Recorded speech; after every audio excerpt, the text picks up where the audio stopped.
Hello বন্ধুরা, আমি Arpita and welcome to my channel wake up diaries. আজ মা বানিয়েছিল ম্যাঙ্গো ডেজার্ট। চলো দেখে নিই মা ম্যাঙ্গো ডেজার্ট কিভাবে বানায়। ম্যাঙ্গো ডেজার্ট বানানোর জন্য প্রথমে আমি কয়েকটা আম পিস পিস করে কেটে নিলাম। এরপর পিস করা আমগুলো মিক্সিতে দিয়ে এবং তাতে 2 চামচ চিনি আর সামান্য জল দিয়ে গ্রাইন্ড করে নিলাম। এরপর প্যানে আমি 20-25 মিনিট ধরে 500 গ্রাম দুধ জাল করে নিলাম। দুধটা যখন ফুটিয়ে ঘন হয়ে আসবে তখন তাতে দিয়ে দিলাম 2 চামচ আমুল পাউডার দুধ।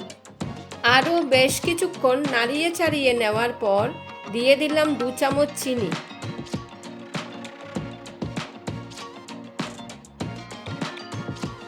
এরপর দুধটা ঠান্ডা হয়ে গেলে দিয়ে দিলাম আমের মিশ্রণ।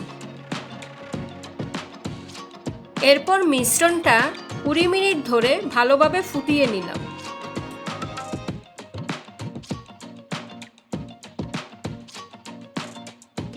এরপর দিয়ে দিলাম 2টো এলাচ। এরপর একটা বক্সে কিছুটা মিশ্রণ ঢেলে দিলাম। এরপর এক টুকরো আম ছোট কিউব করে কেটে নিলাম। গোল করে কেটে নিলাম কলা আর কিছুটা কাজু বাদাম। এরপর মিশ্রণটার উপর কেটে রাখা আম আর কলা দিয়ে দিলাম।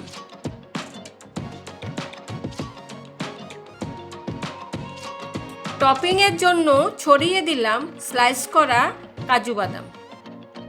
এইভাবেই বক্সটাকে 2 ঘন্টা ডিপ ফ্রিজে রাখলেই তৈরি হয়ে যাবে আমাদের ম্যাঙ্গো ডেজার্ট।